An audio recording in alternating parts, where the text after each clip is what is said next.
ఈ 5 సంవత్సరాల్లో మీరు ప్రతిపక్ష హోదా మీకు రాదు. అది మీరు మెంటల్గా ప్రిపేర్ అయిపోండి.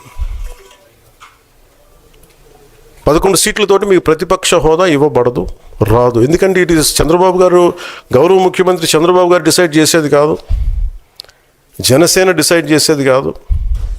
దానికి రూల్స్ ఉన్నాయి, దానికి రెగ్యులేషన్స్ ఉన్నాయి, నామ్స్ ఉన్నాయి. ఉదాహరణకి నేనే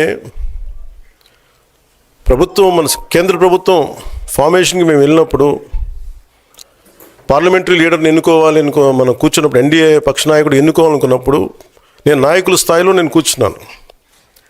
అదే నేను ఇక్కడ మంత్రిగా ప్రమాణ స్వీకారం చేసేటప్పటికి నన్ను ప్రధానమంత్రి గారి పక్కన నన్ను కూర్చోబెట్టలా.